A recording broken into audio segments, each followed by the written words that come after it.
자, 그러면은요, 이 시간에는 그 재료의 변형률에 대해서 한번 살펴보도록 하겠습니다. 자, 재료에 하중이 가해지면 어떻게 됩니까? 재료가 이렇게 잡아당기면 변형이 돼요. 늘어나요. 그렇죠? 예, 그 다음에 이제 압축 하중이 작용되면 줄어들어요. 또 역시 변형이 일어납니다. 이렇게 전단 하중이 작용되면 전단 변형에 의해서 어떻게 됩니까? 미끄러져요. 예, 예. 전단 변형이 발생하게 됩니다. 예. 바로 이렇게 이제 변형이 발생되는데, 그럼 변형률이라고 하는 것은 뭐냐? 그 변형이 이루어지는 거에 대해서, 예, 처음 길이에 대해서 얼마만큼 변형이 많이 일어났느냐? 그거를 나타내는 값이 이제 변형률이에요. 예, 그래서 이 시간에는 변형량하고 변형률의 관계, 예, 이걸 공부하도록 그렇게 하겠습니다. 예, 변형량과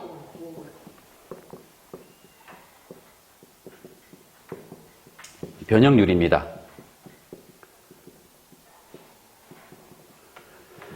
자, 여기 지금 재료가 이렇게 있습니다.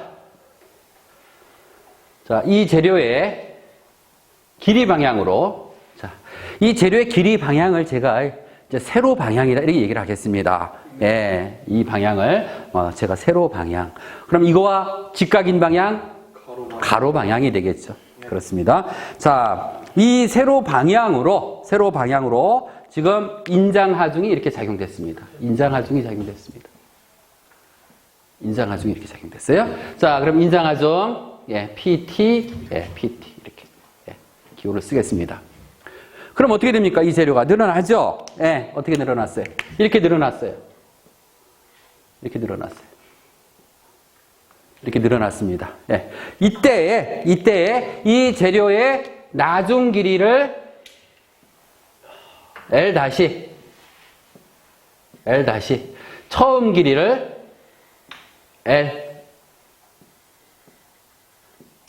그 다음에 가로 방향에서 처음 길이를 D 나중 길이를 D 다시라고 놓겠습니다. 예. 자, 이렇게 되면 어떻습니까? 먼저 세로 방향, 길이 방향이에요. 길이 방향에 늘어난 양, 예. 세로 변형량, 예. 길이 방향 쪽으로 늘어난 양입니다. 자, 이 세로 변형량은 우리가 기호 뭘로 쓰냐 하면은 나온다로 씁니다. 나온다로. 이렇게 나온다로 씁니다. 나온다가 얼마가 돼요? L 다시 그렇습니다. L 다시 마이너스 L 값이 될 거예요. 그렇죠? 그러면은 이거와 이제 세로와 직각 방향인 가로 방향이에요. 그렇죠? 예. 가로 방향의 가로 변형량은 어떻게 될까요? 가로 변형량은 기호 우리가 이제 델타로 이렇게, 예, 델타로 씁니다. 델타. 예. 델타는 어떻게 되나요? D 다시 마이너스 그렇습니다. 나중 길이가 D 다시 마이너스 처음 길이가 D예요. 자. 그런데 여기 보니까 D 다시가 처음 값 D보다 더 작아요. 그죠? 그럼 결과는 이 값은 뭐가 나온다? 마이너스가 나온다는 얘기죠? 예, 마이너스가 나온다는 얘기는 줄어들었다는 걸 의미합니다. 예. 무슨 말인지 알겠죠? 예, 그래서 어떠한 그 길이 값을 크기로 나타낼 때는 절대 값으로 그렇게 나타내주면 돼요. 얘기를 하면 됩니다. 알겠습니까? 예. 자, 인장하중이 가해질 때는 이렇게 이제 돼요. 그러면 압축하중이 가해질 때는 어떻게 될까? 압축하중이. 반대로 되죠. 네, 그렇죠. 예, 이렇게 재료가 이렇게 있어요. 예, 재료가 이렇게 있는데 압축하중이 가해집니다. 줄어들어요. 네, 줄어듭니다. 이렇게. 이런 식으로 하중이 가해졌어요. 예, PC 이렇게요. 예. 그러면은 처음 길이가 L. 얘가 이제 어떻게 변합니까? 어떻게 변해요? 폭이 커지고 길이가 그렇습니다. 예, 이렇게 가로 방향의 치수가 커지고 세로 방향의 길이가 이렇게 짧아져요. 예. 이렇게 되죠? 예. 자, 이랬을 때 처음 길이를 L, 처음 길이를 L, 나중 길이를 L 다시, 예, L 다시. 그 다음에 처음 가로 방향의 길이를 D, 나중 가로 방향의 길이를 D 다시라고 이렇게 놓습니다. 예. 그렇게 되면은 이때 세로 방향의 변형량 나온다는 어떻게 되나요? 나중 길이 L 다시죠? L 다시 마이너스 처음 길이 얼마예요? L이 됩니다. 자, 이 값은 또 어떻게 됩니까? 마이너스가 나와요. 압축 하중이 작용됐을 때는 세로 방향으로 이가 길이가 짧아진단 말이에요. 그렇죠? 예. 그러나 이제 이걸 갖다 어떤 뭐예요? 크기로 나타낼 때는 절대값으로 그냥 그렇게 얘기를 하면 되고요. 예. 마이너스가 붙여진다는 얘기는 줄어들었다라는 것을 이제 여러분들이 이해를 하시면 됩니다. 자, 그다음에 이제 이 가로 방향을 볼게요. 예. 델타는 나중 지름이 가로 방향 길이가 D 다시 처음 가로 방향 길이가 D예요. 예. 이거는 플러스 값이 나오겠다. 그렇죠? 예. 압축 하중이 작용됐을 때. 자, 이렇게 됩니다. 자, 그럼 여기에서 이제 변형률이라는 말이 나왔어요. 변형률. 예. 이 변형률은 어떤 값이냐? 변형률이라는 것은 처음 길이에 대해서 얼마만큼 늘어났느냐, 줄어들었느냐, 그 비율 값을 변형률이다 이렇게 얘기를 합니다. 거기 우리 교재에 나와 있죠? 예, 참고를 하시고요. 그러면은 여기에서 인장하중과 압축하중이 가해졌을 때의 변형률, 세로 변형률, 세로 방향의 변형률이라는 걸 말합니다. 예, 기호 입실론으로 씁니다. 기호. 예. 자, 그러면 입실론은 처음 길이에 대해서 발생된 변형량의 B니까 처음 길이 뭐예요? L이죠. 예. 인장하중이든 압축하중이든 처음 길이 L입니다. L분의 발생된 변형량, 세로 방향의 변형량 뭐예요? 네, 아니죠. 그건 나중 길이 값이고 변형량 값, 나온다 값이에요. 나온다 값. 알겠습니까? L 다시 들어가면 안 돼요. 예, 변형량. 예. L 다시 마이너스 L 한 값이 들어가야 되는 거예요. 예? 자, 그래서 여기에 나온다가 들어갑니다. 그러면은 이 세로 방향 인장하중이 가해질 때는 여기에서는 부호가 플러스가 되고 여기서는 부호가 뭐가 돼요? 마이너스가 돼요. 줄어드는 걸 우리가 수축이다 이렇게 얘기를 하죠. 수축. 예, 수축. 늘어난 것을 우리가 뭐라고 하냐면 신장이다 이렇게 얘기를 합니다. 알겠습니까? 늘어난 걸 신장, 줄어든 걸 수축 이렇게 또 얘기를 해요. 자, 그럼 여기에서 입실론 인장하중이 가해졌을 때 나온다 값은 뭐가 돼요? 플러스 값이죠. 플러스 값.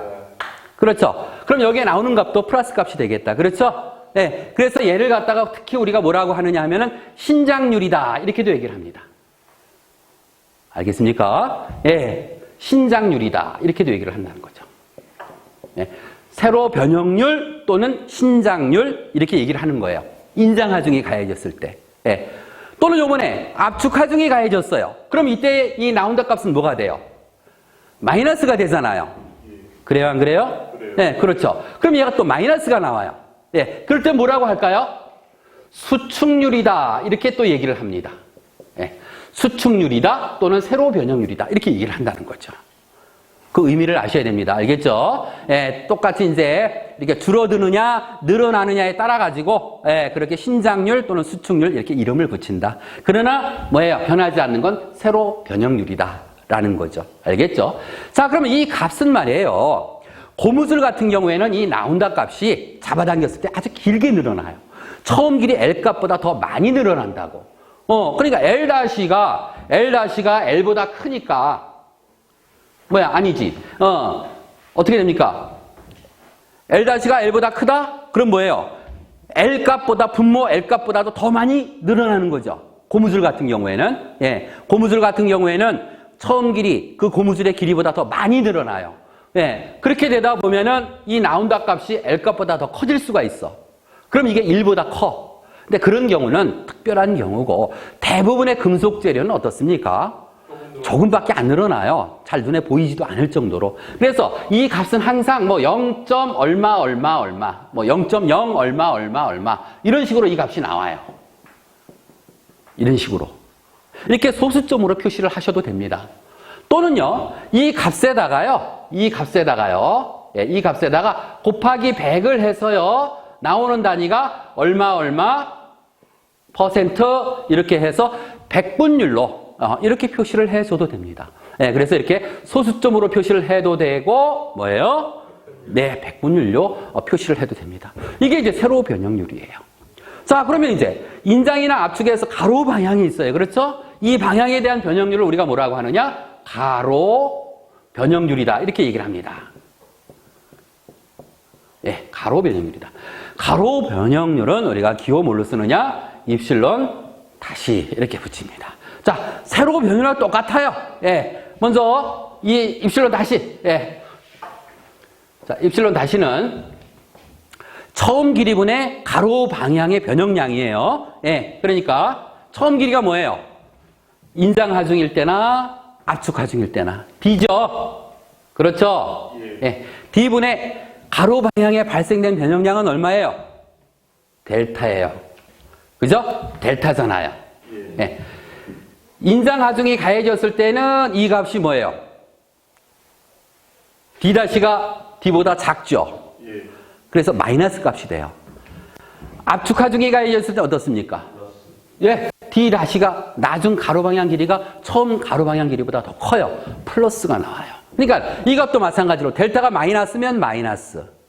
그죠? 예, 플러스면 플러스가 되는데 이걸 마이너스 플러스로 하지 않고요. 마찬가지로 똑같습니다. 위에서 여기 했던 것처럼 플러스 값이 되면 이거는 신장률, 마이너스 값이 되면은 수축률 이렇게 이제 얘기를 하는 거죠.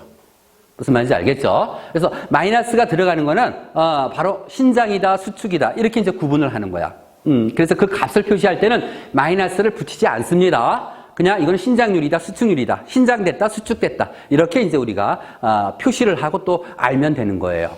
이해되시죠? 예. 자, 마찬가지로 이 값도 예, 소수점으로 이렇게 나옵니다. 소수점으로 이렇게 나와요. 예.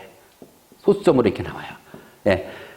이렇게 해도 되고 어떻게 해요? 여기처럼 곱하기 100을 해서요. 예, 얼마 퍼센트 이렇게 백분율로 예, 이렇게 표시를 하셔도 됩니다.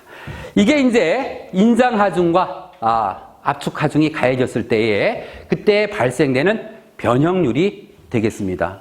아시겠죠? 그죠? 예, 이제 확실하게 알았어요. 자, 세 번째로 이제 전단 변형률을 합니다. 전단 변형률.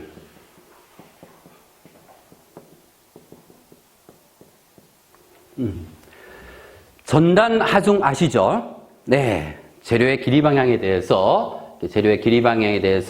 예, 가로 방향으로, 예, 횡 방향으로 이렇게 하중이 작용될 때 이 하중을 우리가 전단 하중이다 이렇게 얘기를 합니다. 예, 그래서 여기에서 이제 이렇게 파괴가 되겠죠. 그렇죠? 예, 이래서 이 재료가 어떻게 변형을 한다고요? 여기서 이렇게 미니까 얘가 이런 식으로, 그렇죠? 이렇게 밀립니다. 이런 식으로 밀려요. 이런 식으로. 여기서는 어떻게 됩니까? 반대로 여기서 이렇게 밀잖아요. 그러니까 어떻게 됩니까? 반대 방향으로. 예, 이렇게 밀리죠. 이렇게. 네. 예, 이런 식으로 밀립니다. 그러면서 여기에서 이제 이렇게 전단이 일어나는 거죠. 예, 이러한 변형을 전단 변형이다 이렇게 얘기를 한단 말이죠. 자, 그러면은 이때 이러한 그 상황을 예, 대신해서 이런 경우로 한번 살펴보자 이겁니다. 이렇게요. 재료가 이렇게 한쪽 면이 고정되어져 있어요. 이 재료의 높이가 L입니다. 이 재료에 여기에서 이렇게 하중이 작용됐어요. PS라고 하는 하중이 이렇게 작용됐어요. 예, PS라는 하중이 작용됐어요. 예. PS. 네, 이렇게요. 예. 하중이 작용됐습니다. 그럼 이 재료는 어떻게 될까요? 밀리죠. 네, 이렇게 밀립니다. 이렇게 밀립니다. 이렇게 밀려요. 그렇죠? 네. 자, 이러면서 여기에 어떤 뭐예요? 전단각이라고 하는데요. 예, 이 각도를 파이라고 놓을게요. 이렇게 예, 각도가 생기면서 얘가 이렇게 밀립니다. 여기 고정되어져 있으니까 결론적으로 여기서 뭐예요? 반대 방향으로 이러한 반력이 생길 거예요. 그렇죠? 이 가해진 힘하고 같은 크기의 예, 이러한 힘이 예, 발생이 됩니다. 그러면서 이 재료는 이렇게 변형을 일으킵니다. 이때의 전단 변형률은 우리가 기호 뭘로 쓰냐 하면은 감마로 씁니다. 이렇게 감마. 이 전단 변형률 감마 값은 어떤 값이 되느냐? 감마는 바로 이 재료의 높이 L분의 바로 이 미끄러진 양이 있죠, 요거. 예. 요걸 전단 변형량이라고 얘기한다고 했어요. 그렇죠? 예, 나온다 S라고 한다면 바로 L분의 나온다 S가. 이것을 우리가 전단 변형률이다. 이렇게 얘기를 합니다. 같은 힘이라도 이 재료가 무르면, 더 연하면 더 많이 미끄러지겠죠? 예. 그래서 어떤 힘이 가해졌을 때 얼마만큼 많은 변형을 일으키느냐. 그래서 전단 변형률은 얼마만큼 많은 전단 변형을 일으키느냐. 그 비율을 나타내는 거다.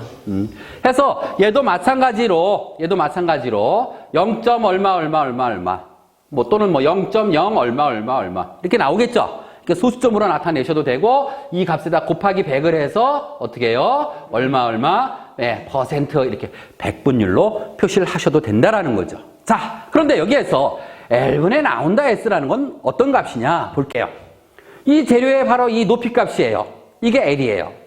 그리고 이 값이 나온다 S예요. 이게 직각삼각형이죠. 직각삼각형이에요. 그럼 여기에서 탄젠트 파이 값이 뭐가 돼요? 탄젠트 파이 값이. 이게 파이란 말이에요. 그럼 이거하고 마주 보이는 변이 이게 높이가 되거든요. 그럼 얘하고 직각을 이루고 있는 이 변이 밑변이 돼요.